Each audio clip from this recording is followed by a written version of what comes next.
आप सभी को राकेश मेहरा का नमस्कार। राकेश मेहरा जी के क्लासेस की तरफ से 102वें एपिसोड में आपका हार्दिक स्वागत करता हूं। 102वां एपिसोड अपने आप में बहुत महत्वपूर्ण है। पता नहीं क्यों मुझे जब इसके 100 एपिसोड पूरे हुए तो बड़ी खुशी लग रही है। शायद रेगुलरिटी इसी को ही कहते हैं। तो आज इस क्लास में मैं बात करने जा रहा हूं यूएससीआईआरएफ पर। ये एक अंतरराष्ट्रीय संस्था है जिसने आरएसएस राष्ट्रीय स्वयंसेवक संघ को लेकर भारत को विशेष चिंता का देश घोषित किया है। CPC country of particular concern घोषित किया है, जिसे हमारी भारत सरकार ने खारिज कर दिया है कि ये पक्षपातपूर्ण रवैया है। अब इस पे किस तरीके से क्वेश्चन बन सकते हैं उस पर हम बात करेंगे। आइए, सबसे पहले हमें जानना पड़ेगा इस संगठन के बारे में। USCIRF, United states commission on international religious freedom. आप समझ सकते हो इसके नाम में इंटरनेशनल रिलीजियस फ्रीडम, कहीं ना कहीं इसका संबंध धार्मिक स्वतंत्रता से है।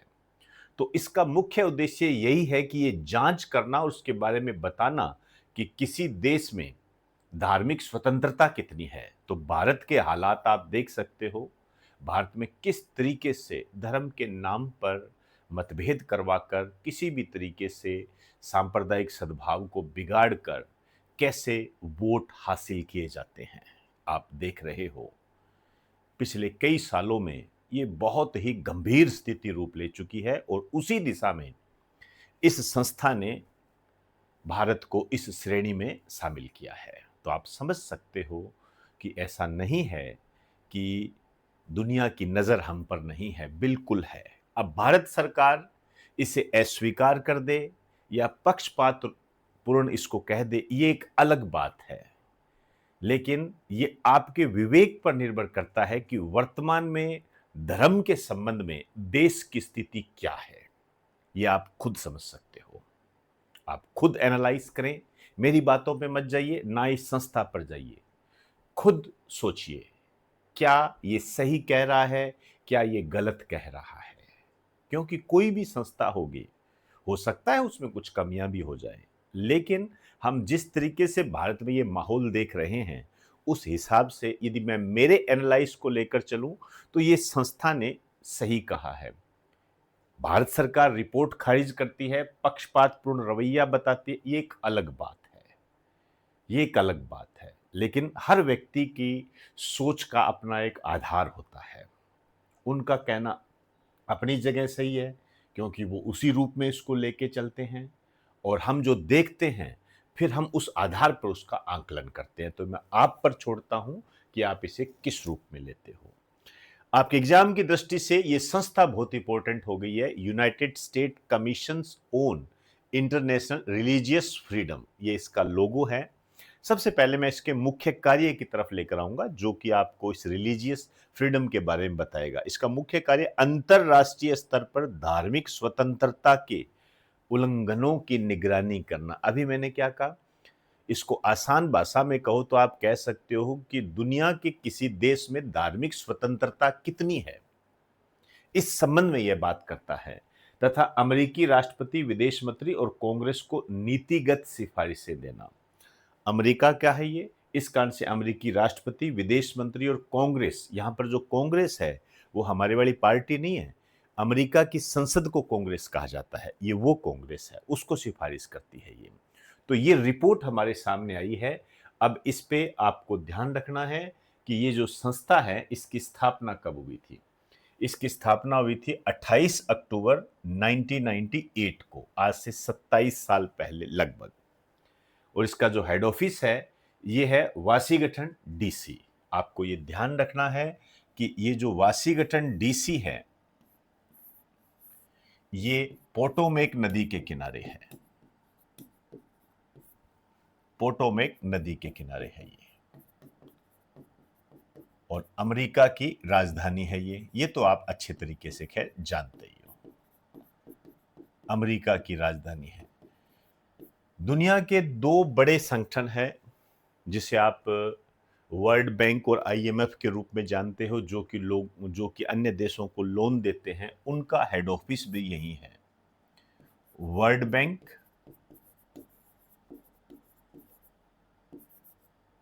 व आईएमएफ, इंटरनेशनल मॉनेटरी फंड, का हेड ऑफिस यही है। तो कुछ बातें मैंने इसके बारे में आपको बताई है और इसके जो प्रमुख है, ये चाहे ध्यान ना रहे कोई बड़ी बात नहीं है। एरएनडी सिनसिनसुक है, ये एग्जीक्यूटिव डायरेक्टर है। आसिफ महमूद जो है कमिश्नर चेयरमैन है। इन पर इतना कोई ज़्यादा प्रभाव नहीं पड़ेगा। अब यहाँ पर आपको ये ध्यान रखना है कि भारत ने इस संबंध में क्या कहा है और इस रिपोर्ट में इन्होंने क्या कहा है। आइए पहले तो इसकी रिपोर्ट को पढ़ते हैं, यूएससीआईआरएफ की रिपोर्ट। विशेष चिंता का देश, भारत को इसने विशेष चिंता का देश घोषित किया है। कंट्री ऑफ पर्टिकुलर कंसर्न, इसको इंग्लिश में बोलते हैं CPC, country of particular concern. इसमें इस श्रेणी में इसको रखा है। आयोग ने भारत को विशेष चिंता का देश घोषित करने की सिफारिश की है। यह श्रेणी उन देशों के लिए रखी जाती है जो व्यवस्थित और गंभीर धार्मिक स्वतंत्रता का उल्लंघन करते हैं। धार्मिक स्वतंत्रता का जो उल्लंघन करते हैं उनमें रखा जाता है। प्रतिबंधों की मांग की है। किन पर प्रतिबंधों की मांग की है? अमेरिकी आयोग ने, अमेरिका का आयोग है ये, आपको ये ध्यान रखना है। आप देख सकते हो यूनाइटेड स्टेट, अमेरिका का आयोग है ये, तो ये अमेरिका का आयोग है, ठीक है ना। अमेरिका, डोनाल्ड ट्रंप, अपने नरेंद्र मोदी जी कहते हैं ना माय फ्रेंड ट्रंप, वो वाला। प्रतिबंधों की मांग की है। अमेरिकी आयोग ने धार्मिक स्वतंत्रता के कथित उल्लंघनों के लिए जिम्मेदार संगठनों जैसे आरएसएस, या पर्टिकुलरली आरएसएस का नाम लिया गया है, हालांकि और भी कई संगठन है जैसे बजरंग दल हो गया, विश्व हिंदू परिषद हो गई, उस संबंध में ये बातें कही गई है। आरएसएस पर कड़े प्रतिबंध लगाने तक की सिफारिश की है। यहां पर आपको इस आरएसएस के बारे में थोड़ी सी जानकारी होनी चाहिए। ये जो आरएसएस है, इसकी जो स्थापना हुई थी 27 सितंबर 1925 को, 27 सितंबर 1925 को हुई थी। और इसकी जो स्थापना की गई थी, ये की गई थी डॉक्टर केशव बलिराम हेडगेवार के द्वारा यहां स्थापना की गई थी। नागपुर, महाराष्ट्र में की गई थी। मैं यहां पर आपको यह बताना चाहता हूं कि 27 सितंबर 2025 को 100 वर्ष पूरे हुए हैं। ये अपने आप में एक बड़ी बात है। इसके 100 वर्ष पूरे हुए हैं आरएसएस के। काफी बड़ा प्रोग्राम किया गया था नागपुर के अंदर, क्योंकि नागपुर में ही क्या है, इसकी स्थापना हुई थी। जो स्थान है, आप इसको हेड ऑफिस भी कह सकते हो। यदि आपसे ये कहे कि आरएसएस का मुख्यालय कहां है, तो ये नागपुर के अंदर है, महाराष्ट्र के अंदर है। महाराष्ट्र, उद्देश्य इसका यही है कि हिंदुत्व को बढ़ावा देना और प्रत्येक व्यक्ति के मन में राष्ट्रवाद की भावना को पैदा करना। लेकिन राष्ट्रवाद को धर्म के साथ जोड़कर यदि देखेंगे तो हम इसी तरीके से विवादों में आ जाएंगे। ये स्थितियां हो जाएगी। राष्ट्रवाद में सभी धर्म आएंगे। या तो आप इसको सिर्फ इस रूप में लीजिए कि यह हिंदू धर्म की रक्षा से संबंधित है, उसके संस्कारों को, उसके जो भी नियम हैं उनको आगे बढ़ाने से संबंधित है, तो सही है। लेकिन इसके साथ आप राष्ट्रवाद को यदि धर्म के साथ जोड़ देते हो तो फिर ये अलग दिशा में चला जाता है। तो नागपुर, महाराष्ट्र, ये जो नागपुर महाराष्ट्र है, आपको ध्यान रखना है, इसका जो निक नेम है, इसे ऑरेंज सिटी के रूप में जानते हैं। ऑरेंज सिटी, ऑरेंज सिटी के रूप में इसको जानते हैं। क्लियर होगी बात सारी। अब आप देखिए, धार्मिक स्वतंत्रता के संबंध में यदि हम कहें तो भारत के संविधान में क्या लिखा है धार्मिक स्वतंत्रता के संबंध में।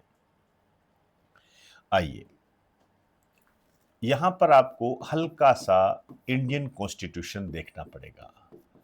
भारतीय संविधान व धार्मिक स्वतंत्रता, रिलीजियस फ्रीडम। यदि हम इंडियन कॉन्स्टिट्यूशन से इसको जोड़कर देखते हैं तो धार्मिक स्वतंत्रता का अधिकार, ये फंडामेंटल राइट्स है हमारे यहां पर। राइट टू रिलीजियस इंडिपेंडेंस या फ्रीडम भी कह सकते हो। धार्मिक स्वतंत्रता का अधिकार, ये हमारे यहां पर फंडामेंटल राइट्स है, ये मूल अधिकार है, ये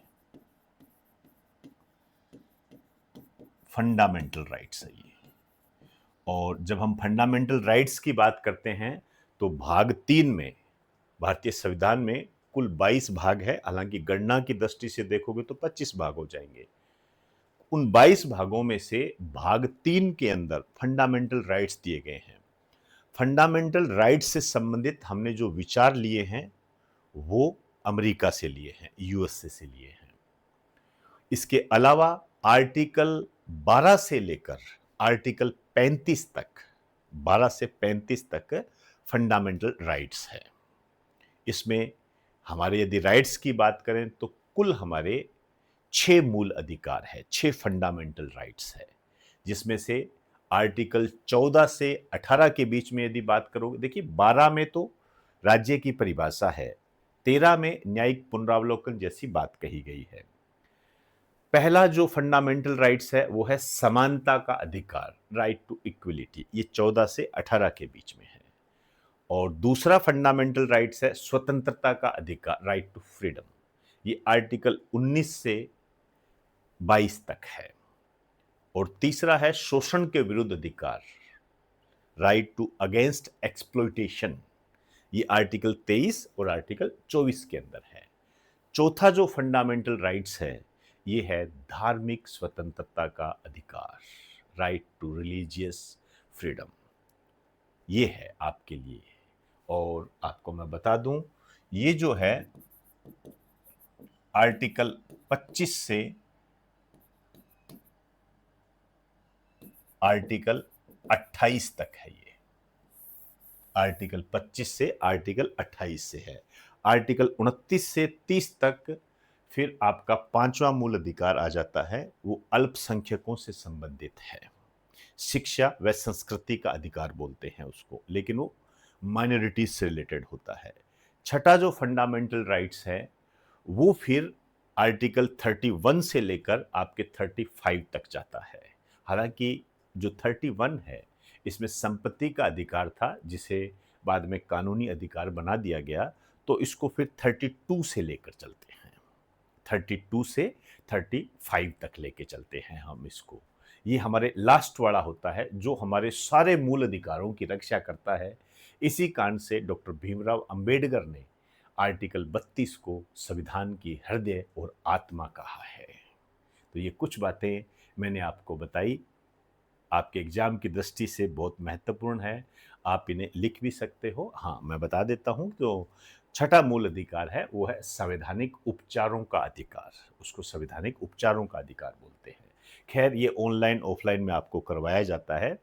आप जब पॉलिटी का कोर्स निकालोगे उसके अंदर फंडामेंटल राइट्स दे रखे हैं, वहाँ से आप इसको देख सकते हो, कंटेंट में सारी चीज़ें एक साथ समझाई हुई है। तो आर्टिकल 25 से आर्टिकल 28 तक धार्मिक स्वतंत्रता का अधिकार दे रखा है इन्होंने। क्लियर होगी बात सारी? चलिए, अब इस पर क्वेश्चन किस तरीके से बन सकता है, लेकिन पहले हम देख लेते हैं अमेरिकी संस्था, अमेरिका की संस्था है United states commission on international religious freedom की नवीनतम रिपोर्ट को भारत के विदेश मंत्रालय ने पूरी तरह खारिज कर दिया है। भारत के विदेश मंत्रालय ने इसको खारिज किया है, फॉरेन मिनिस्ट्री। देखिए, भारत के जो प्रथम विदेश मंत्री थे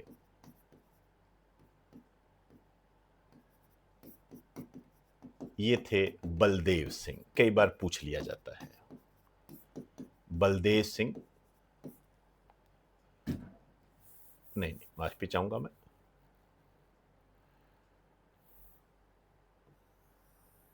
विदेश मंत्रालय जो है आपको ध्यान रखना है, प्रथम विदेश मंत्री। इसका तो मुझे आप बताओगे, ठीक है, और इसको वर्तमान विदेश मंत्री से जोड़कर बताओगे। दो नाम आपने बताने हैं मुझे, भारत के प्रथम विदेश मंत्री कौन थे और भारत के वर्तमान विदेश मंत्री कौन है। याद कीजिए, आपको पता लग जाएगा, ठीक है। और इसके साथ साथ आपको वर्तमान विदेश सचिव के बारे में बताना है, यह भी काफी चर्चा में है। विदेश मंत्री अलग होता है, विदेश सचिव अलग होता है। प्रत्येक मंत्रालय में सचिव होते हैं, जैसे गृह सचिव हो गया, कैबिनेट सचिव हो गया, उनके नाम आपको पता होने चाहिए। तो भारत के पहले विदेश मंत्री कौन थे, वर्तमान में कौन है, और वर्तमान में विदेश सचिव कौन है, इसके बारे में आपको जानकारी होनी चाहिए। क्लियर होगी बात सारी? ने पूरी तरह खारिज कर दिया है। विदेश मंत्रालय ने संगठन की विश्वसनीयता पर सवाल उठाते हुए रिपोर्ट को स्पष्ट रूप से पक्षपाती और पूर्वाग्रह से ग्रसित बताया है।